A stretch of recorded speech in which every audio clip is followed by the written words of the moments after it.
నియోజకవర్గంలో తండ్రి కూతుళ్ల మధ్య పొలిటికల్ ఫైట్ మొదలైంది.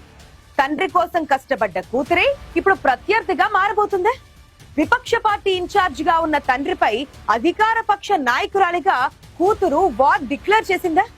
తండ్రి కూతుళ్ల పోరులో ఎలా ఉండబోతోంది ఆ నియోజకవర్గ రాజకీయం? ఒకసారి చూద్దామా?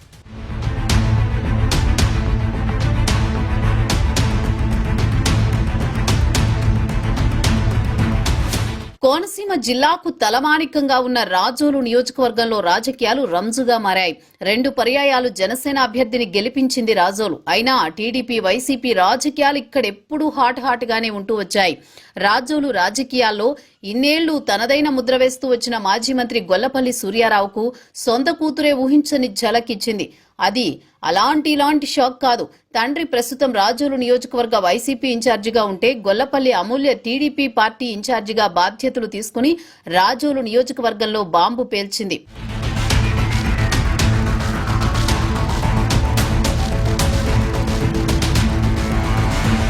తండ్రి కూతుళ్లు 2 ప్రధాన పార్టీల ఇన్ఛార్జీలుగా రాజోలులో కొత్త రాజకీయం మొదలైంది. టీడీపీ ముఖ్య నేతలతో గొల్లపల్లి అమూల్య వరుస సమావేశాలు నడుపుతున్నప్పుడే రాబోయే కాలానికి ఆమె రాజోలు టీడీపీ ఇన్ఛార్జి కాబోతున్నారని లోగుట్టులో ఐన్యూస్ ముందుగానే చెప్పింది. చివరికి అదే నిజమైంది. టీడీపీ అధినేత చంద్రబాబు, నారా లోకేష్ గొల్లపల్లి అమూల్యను రాజోలు ఇన్ఛార్జిగా ప్రకటించడం చర్చనీయాంశంగా మారింది. దీంతో పొలిటికల్ స్క్రీన్ పై తండ్రి కూతుళ్ల కథ అందరిలో ఆసక్తి పెంచుతోంది.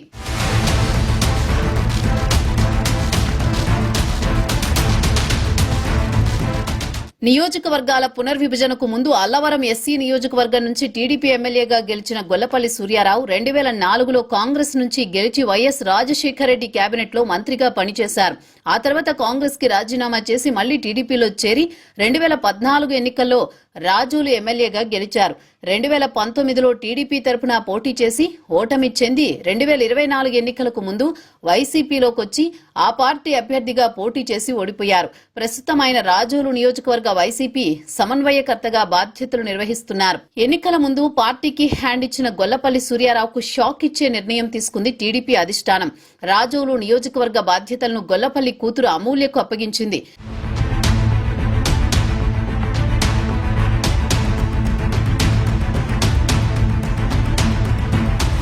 తండ్రి మీద కూతురునే బ్రహ్మాస్త్రంగా ప్రయోగించింది. వాస్తవానికి 2014 ఎన్నికల్లో టీడీపీ నుంచి పోటీ చేసినప్పుడు ఆయన కుటుంబం అంతా ప్రచారం చేసింది.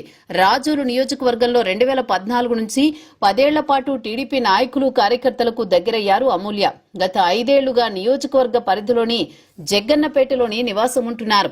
ఈ క్రమంలోనే 2024 ఎన్నికల్లో టీడీపీ నుంచి తాను రేసులో ఉన్నానంటూ అమూల్య టికెట్ కోసం దరఖాస్తు చేసుకోవడంతో కుటుంబంలో వివాదం మొదలైంది.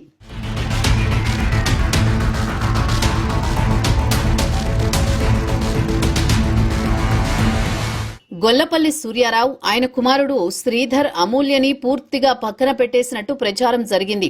2024 ఎన్నికల సమయంలో ఒక దశలో రాజోలు టికెట్ ని టీడీపీ అమూల్యకే ఇస్తోందనే ప్రచారం కూడా జరిగింది. అయితే అనూహ్యంగా పవన్ కళ్యాణ్ కు అత్యంత సన్నిహితంగా ఉండే మాజీ ఐఏఎస్ అధికారి దేవా వరప్రసాదరావు ఎంట్రీ ఇవ్వడంతో రాజోలు స్థానాన్ని జనసేన ఎగరేసుకుపోయింది.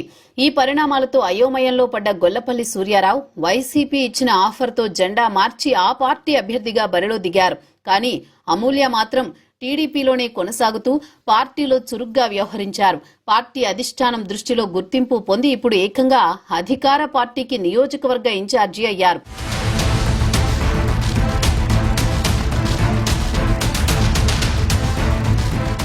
రాజోలు రాజకీయాల్లో జనసేన నుంచి ఎమ్మెల్యే దేవవరప్రసాద్ ప్రాతినిధ్యం వహిస్తుంటే వైసీపీ నియోజకవర్గ సమన్వయకర్తగా గొల్లపల్లి సూర్యారావు ఉన్నారు.